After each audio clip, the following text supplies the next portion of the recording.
के पैरों के नीचे दुनिया की लाल कारपेट नहीं, जिब्रील का पर बिछाया जाता है,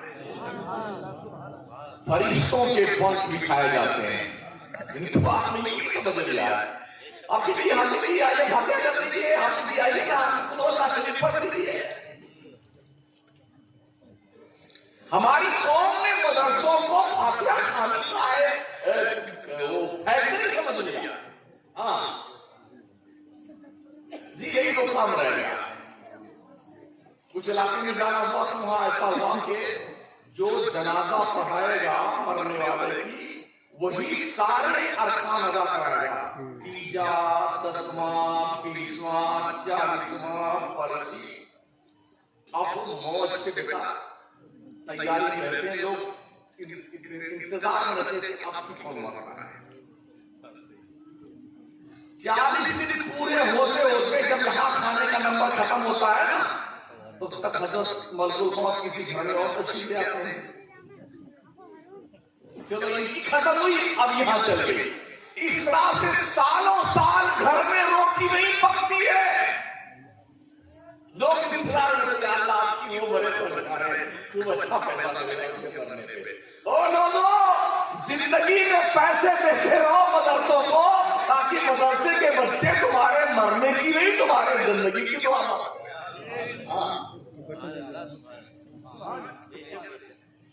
जिंदगी की दुआ मंगवाइए। कुरान मुर्दों के बख्श की किताब नहीं है। कुरान गिरती हुई कौम को मंजिल मकसूद तक पहुंचाने वाली किताब है। डूबी हुई कश्ती को तिराने वाली किताब है। कुरान बिखरे हुए इंसानों को जोड़ने वाली किताब है। भटके हुए बंदों को अल्लाह की दहलीज पर लाने वाली किताब है। टूटे हुए दिलों को जोड़ने वाली किताब है। अफसोस हमने कुरान को दुआ तावीज का नुस्खा बना लिया और या फिर मुर्दों के बख्श की किताब बना लिया। जी नहीं, ये कुरान तुम्हें अर्श तक पहुंचाने के लिए सक्षम किताब है। इन्हाज़ल कुरान यहदी लिल्लती ही अक़वम। बेशक ये कुरान पूरी दुनिया की कौमों को निजात का पैगाम सुनाने के लिए आई। ये कुरान वो किताब है और हम क्या करते हैं, ये 2 लाइन की तारीफ लिखा, इसको पी लीजिएगा। अल्लाह अकबर। किसी डॉक्टर ने आपको नुस्खा लिख के दिया, आप किसी डॉक्टर के पास गए, बहुत बुखार की है, जुकाम की है, उसने कई दवाएं लिख दी, आप अपने लेटर पैड पे, ये सुबह एक टाइम है, ये 2 टाइम है, ये निहार है, ये नाश्ते के बाद में, ये शाम में है, ये दोपहर में खाने के बाद में। अब ऐसा कीजिए, उस कागज को लेके आइए अपने घर में और एक उसमें पानी के डब्बे में उस कागज को धुल लीजिए, जो डॉक्टर ने दवा का नुस्खा लिखा ना, और धुल करके वो पानी पीजिए। क्या आपको डॉक्टर का लिखा हुआ नुस्खा फायदा देगा?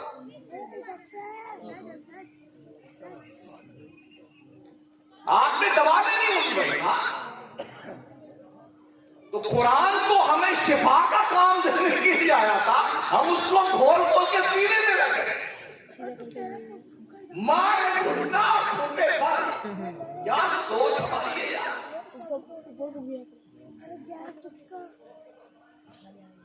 अफसोस ये भी है कि मैं उस वक्त गुफ्तगू कर रहा हूं जो सोने का वक्त होता है।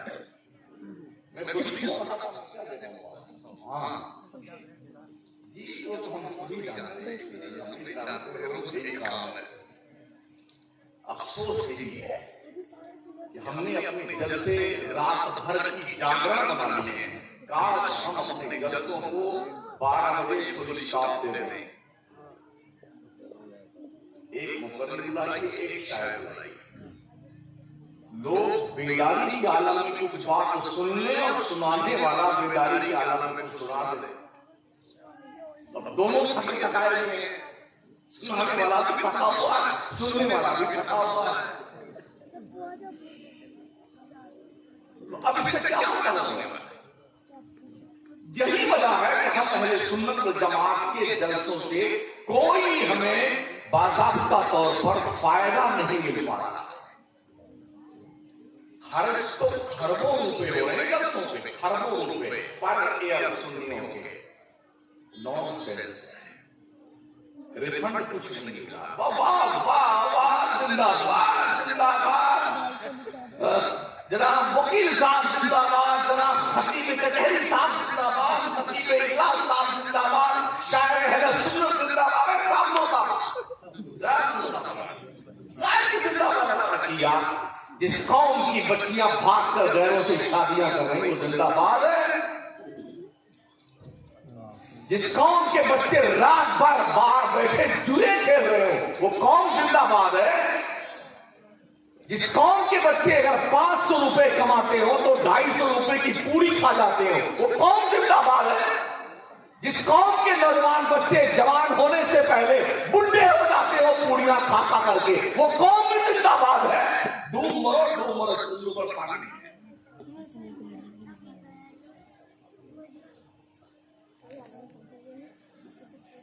पूरी कौम को जो बचा खुदा था, पूरी कौम को ऐसा सिस्टमेटिक ढंग से लगा रखा है लोगों ने।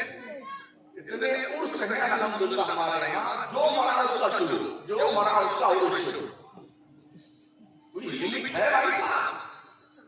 365 दिन पर अगर उर्स को तकसीम किया जाए, एक एक दिन में 365 उर्स हो रहे हैं हमारे पूरे मुल्क में। अब मैं आपसे पूछना चाहता हूं कि ये जो 365 उर्स पर डे हो रहे हैं हमारे सुन्नियों के, क्या लगा रहा है? क्या अल्लाह ने हमें इस उर्स के लिए पैदा किया है?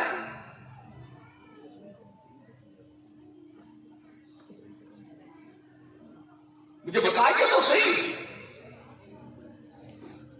मैं पूरे मुल्क से पूछ रहा हूं उलमा से, मुझे बताओ क्या ख्वाजा मोइनुद्दीन चिश्ती ने अपने पीर का उर्स ऐसे किया था जैसे आज ख्वाजा का उर्स हो रहा है? मुझे बताओ आला हजरत सरकार का जो उर्स हो रहा है, क्या आला हजरत ने अपने पीरो मुर्शिद सरकार आले रसूल महरवी का ऐसे ही उर्स किया था जैसे आला हजरत का उर्स होता? अगर ऐसा उर्स किया होता तो 1400 किताबें नहीं लिखते वो।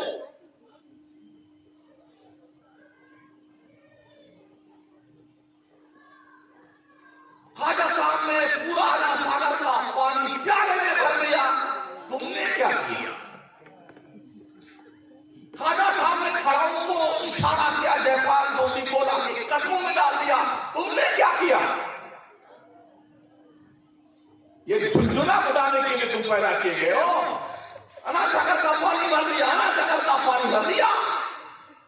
किस लिए ख्वाजा आए थे संजर की अपने आबाई पुश्तैनी जमीन छोड़ के अजमेर की बंजर जमीन पर? किस लिए आए?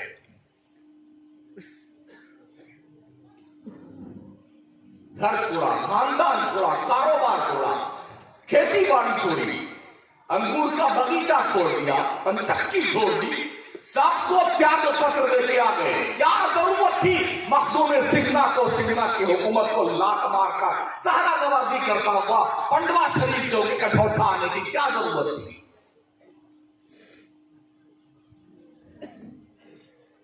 बस जो जाएंगे वहां बैठ के औरतें झूमेंगी। कोई 40 दिन के चिल्ले बैठी हुई है, कोई 4 महीने के चिल्ले बैठी, लाठी मारे तो बदबख्तों को सारे भाग जाए दिन रात।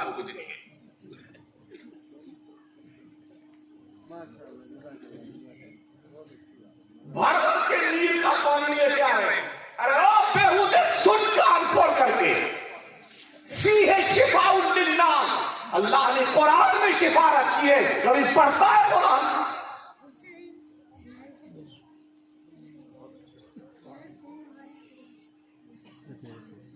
कुरान के करीब नहीं आया।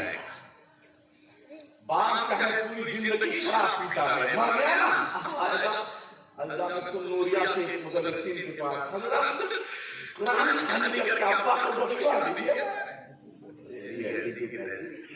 पूरी जिंदगी कुरान को छुआ तक नहीं, शराब पीता रहा, जुआ खेलता रहा, बर्बादी करता, अब बख्शवाने के लिए मौला ने बताया।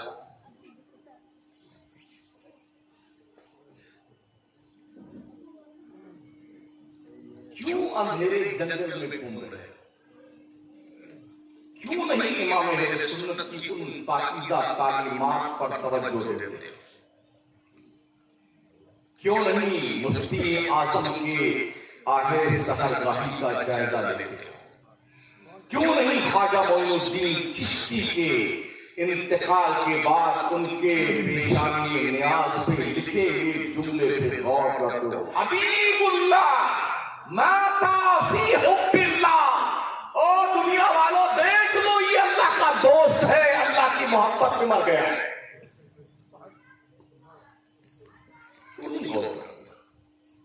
इन बच्चों को कौन संभाले? पैदा करके छोड़ दिया भेड़ बकरी की तरह। ओ बापो और मां, अपनी औलाद पर ध्यान दो, औलाद पर। इससे पहले कि कोई बदकिरदार दोस्त तुम्हारे बच्चे से क्लोज होकर के उसके दिल पर गुनाहों की तहरीर लिखे, तुम खुद अपने बच्चे से क्लोज होकर उसके दिल पर मुस्तफा के प्यार की तहरीर लिखो। ओ माँ, इससे पहले कि कोई लड़की बेगैरत तुम्हारी बच्ची से क्लोज होकर उसके दिल पर किसी बॉयफ्रेंड के गम में मरने की तहरीर लिखे, तुम अपने बच्ची के दिल पर कनीज़े फातिमा होने की तहरीर।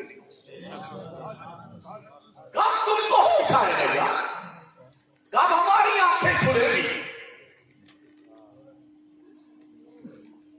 बाप को पता नहीं बच्चा रात भर कहां रहता है, मां को पता नहीं बच्ची किस किस सहेली के पास जाती है, और जब नाक कहीं से कटती है ना तो कहीं मुंह दिखाने के लायक नहीं रहते। आए दिन हम भी अखबार पढ़ते हैं, खानदान की नाक कटी, घर की अम्मा अब्बा की नाक कटी, उसके बहनों के रिश्तों पे कलंक लग गया, भाई सर नहीं उठा सकता जिंदगी भर, कौम के लोग भी बाज़ाब्ता तौर पर कलंकित हुए। ऐसे मुस्लिम कहां गए? संभालो अपने बच्चे।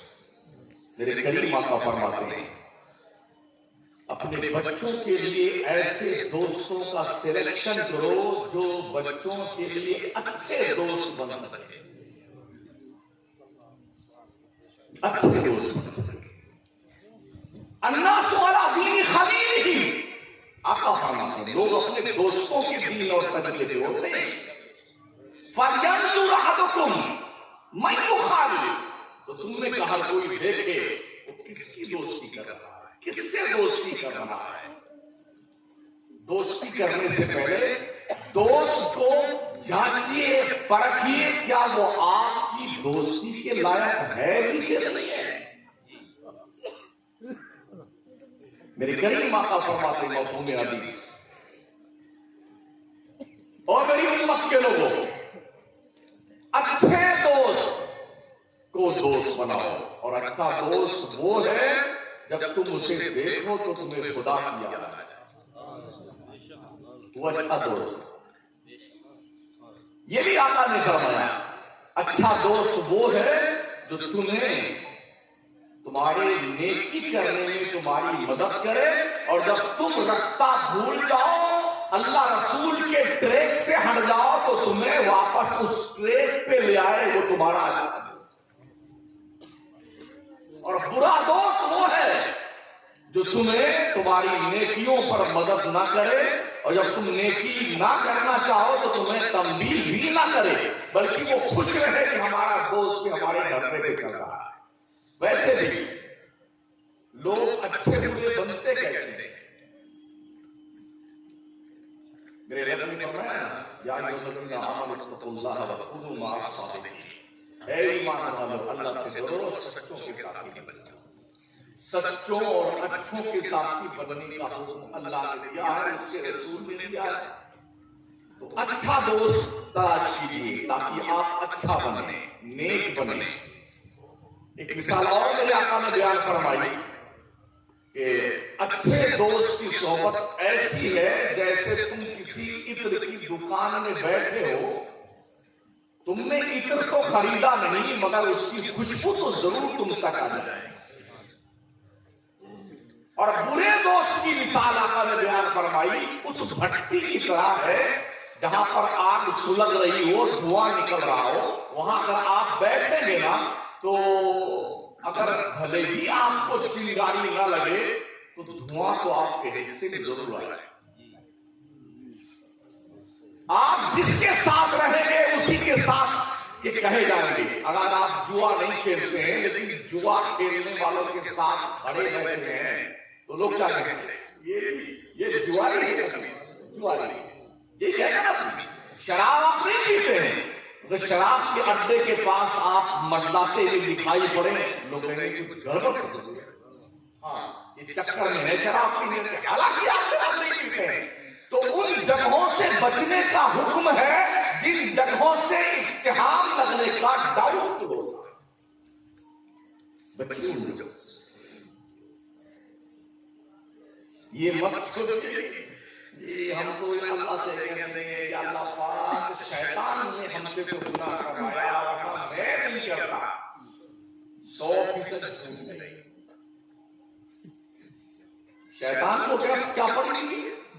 अब अल्लाह से आइए पूछते हैं ना, शैतान से पूछ लेते हैं ना कि शैतान क्या कहता है। तो अल्लाह ने बयान फरमाया कुरान मुकद्दस में, कमसल शैतान इस क़ाल लिसानी कुर फलम्मा कफर क़ाल इन्नी बरीउम मिनका इन्नी अख़ाफ़ुल्लाह रब्बल आलमीन।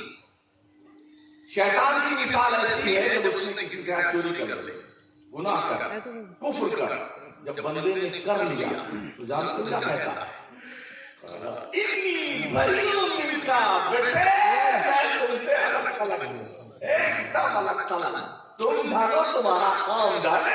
इन्नी अख़ाफ़ुल्लाह रब्बल आलमीन, बेशक मैं उस अल्लाह से डरता हूं जो सारी कायनात का पालने वाला। ये शैतान कह रहा,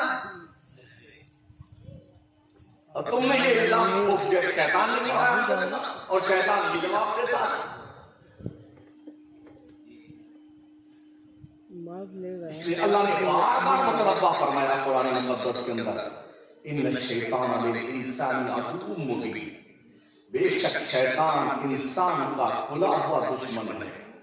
तो इस खुले हुए दुश्मन से जब इतनी वार्निंग दी गई है इतनी बार, और नबी रहमत ने कितनी कितनी बार बयान फरमाया, तो इससे सतर्क रहने की जरूरत है कि नहीं? हमें होशियार होने की जरूरत है ताकि उससे बचे रहें। बचते हैं नहीं और इल्जाम उस पे डालने की शैतान ने मुझसे ऐसा करवाया है, तो ये धप्पड़बाजी चलने वाली नहीं है अल्लाह के यहाँ। ध्यान रखना। इसलिए कहा हमने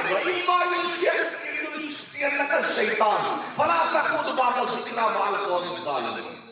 अगर शैतान ने बाई चांस तुम्हें बहका दिया है रास्ते से, तो तुम्हें बताया जाए यार ये रास्ता ठीक नहीं, बात आ जाओ, क्यों नहीं मानते?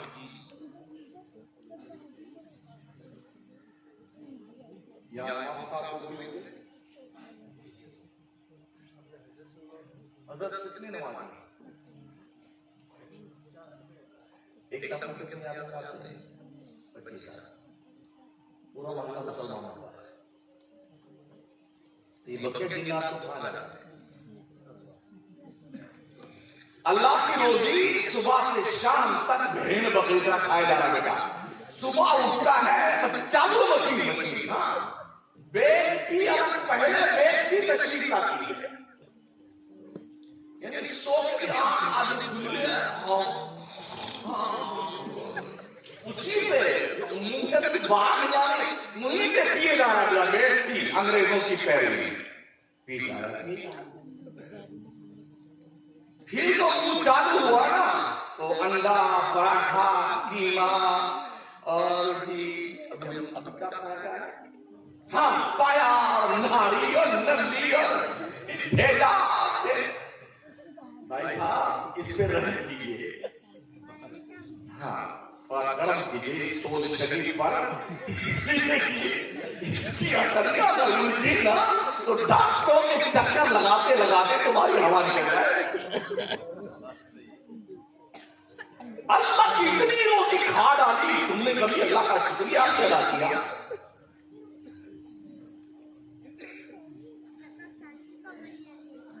फर्ज कीजिए ये सिस्टमेटिक निजाम जो कुदरत का है, मैदा की शक्ल में ऑटोमेटिकली जो हर किस्म का सामान एक्सेप्ट कर लेता है, गरम, ठंडा, खट्टा, मीठा, नमकीन, कड़वा, सब कुछ पिसाई करके 2 किस्म का माल तैयार करता है, एक तो लिक्विड, एक वेस्टेज माल। जी, ऑटोमेटिक तौर पर वो लिक्विड अपनी अपनी जगहों पे ट्रांसफर कर दिया जाता है। अगर ये निजाम हाजमा डिस्टर्ब हो जाए, कुछ कर सकते हैं? कायम चूरन खाते रहिए, हाजमुला खाते रहिए, एक दिन आएगा कि ये तुम्हारा निजाम हाजमा ही फेल हो जाएगा चूरन खाते खाते। इसलिए ये भी सीखो कि क्या खाना चाहिए, क्या नहीं खाना चाहिए, कब खाना चाहिए, कब नहीं खाना चाहिए, ये भी सीखो। और ये कौन सिखाएगा? ये इन मदरसों में सिखाया जाता है। दीन सीखिए, दीन। हाँ, कुछ लोग कहते हैं हमको अल्लाह क्या करेंगे, हमको तो बड़े छुट्टी मिल जाएगी, वो धोने जाओ पहले शक्ल मिल जाए तुम्हारी। किस चक्कर में पड़े हो? रामपुर से ट्रेन में बैठ जाओ बगैर टिकट, जाओ उधर मुरादाबाद साइड दिल्ली तक टीटी पकड़ ले। क्या बात, टिकट तुमने नहीं लिया? मुझे पता ही नहीं था टिकट लेना चाहिए। आज छोड़ दीजिए सर, आइंदा बिल्कुल कभी टिकट हम बगैर टिकट बैठेंगे नहीं, छोड़ेगा वो। आपने किसी का कत्ल कर दिया, करना मत।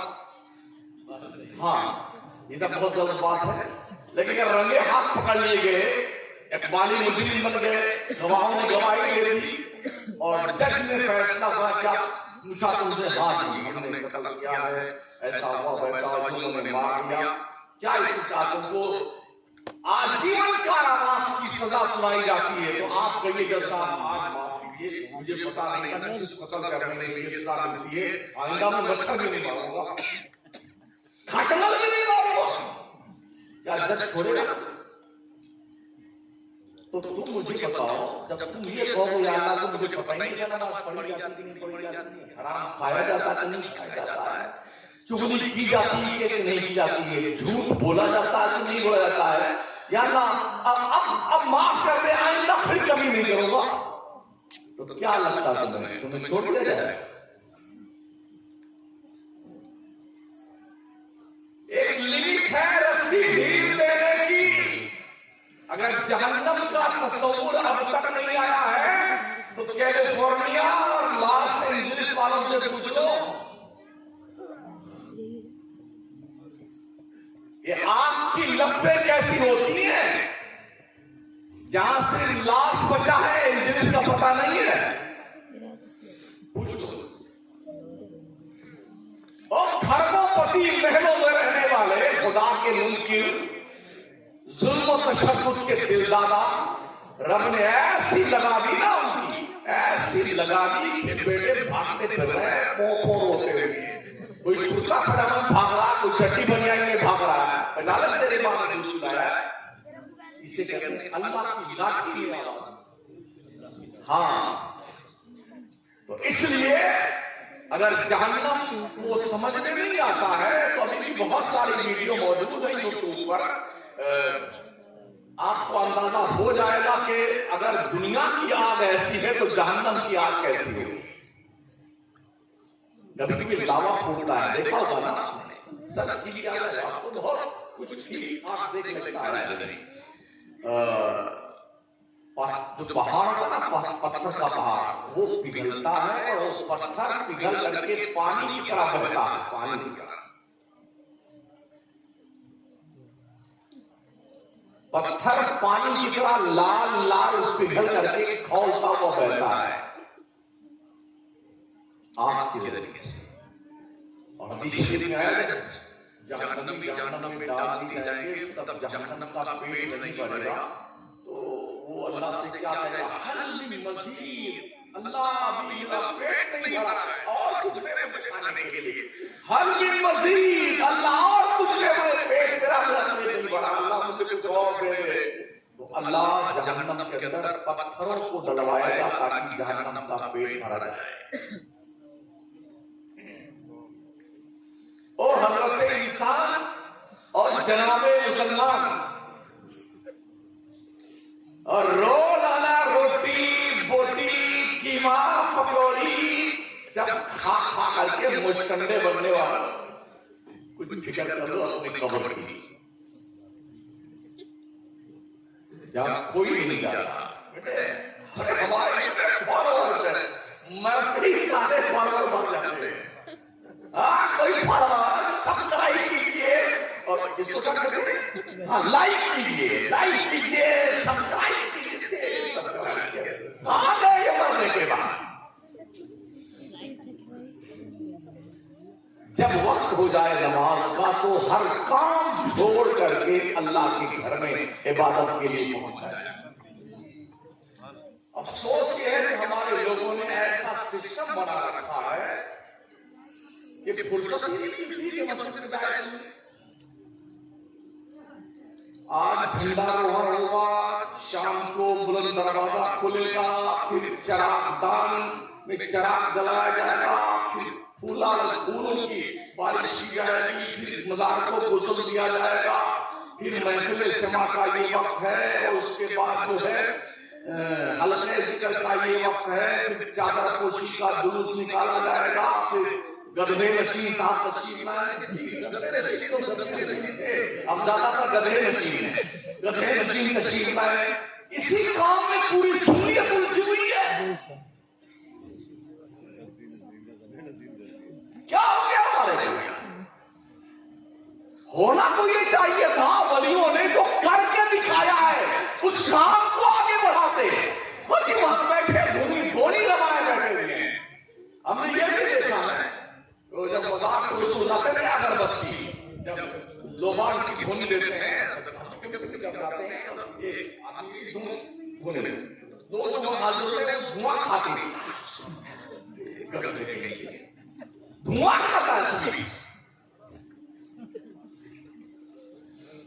कुछ को देखो तो अगरबत्ती सुलगा करके जो उसकी राख गिर जाती है ना, नमाज चाटता चाहिए। क्या रखा तुमने? घर में मां बेचारी बीमार है, तड़प रही है, उसकी दवाओं के लिए पैसे नहीं है, और पीर की जूतियां लेके कमीना नाच रहा है। घर में बाप तड़प रहा है, दर्द से करा रहा है, उसके पास बैठने का वक्त नहीं होता, आपके पास नहीं, और पीर जिंदाबाद जिंदाबाद जिंदाबाद। और तेरे पीर के बंदे सुन कान खोल करके, तेरी जन्नत तेरे पीर के चौखट पे नहीं है, तेरी जन्नत तेरे माँ के कदम के नीचे है। अल जन्नत तो तहत अक़दामिल उम्महात, तुम्हारी जन्नत तुम्हारी माओ के कदमों के नीचे। तेरा बाप वो स्पेशली आदमी तेरे लिए है जिसकी शान मुस्तफा करीम ने बयान फरमाई, दुआए वालिदी लिवलदिही कदुआई लकुम। एक बाप की दुआ अपनी औलाद के हक में ऐसी होती है जैसे एक नबी की दुआ उम्मत के लिए हुआ करती है। कभी समझा तुमने अहमियत अपने बाप की? माँ बाप के लिए नमाजों में हुक्म है कि दुआएं मांगा करो अपने माँ बाप के लिए। रब्बना फ़िरली वली वालिदैया वलिल मुमिनीन यौम यक़ूमुल हिसाब, दुआएं मांगा करो नमाजों में माँ बाप के लिए। जो दुआएं कहीं कबूल नहीं होती हैं, माँ की चौखट पे बैठ दिल से अगर माँ ने दुआ कर दी ना, अल्लाह की इज्जत की कसम उसकी दुआ रद्द नहीं करता था। बेगम का चेहरा देखने के बाद माँ को धक्के मारने वालों शर्म करो, शर्म। जिस माँ ने तुम्हें पाल पोस के बड़ा किया, इस लायक बनाया है ना, उसका हक पहचानो।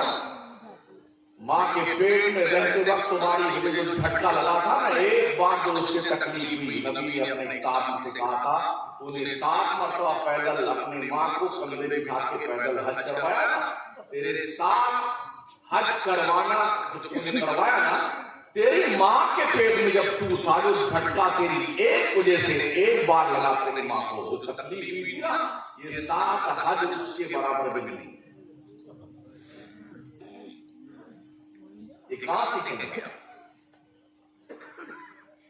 दोस्तों की चौपाल पे, चाय की दुकान पे ये बातें आपको सीखनी होंगी उलमा के पास, अपने इमामों के पास बैठ कर।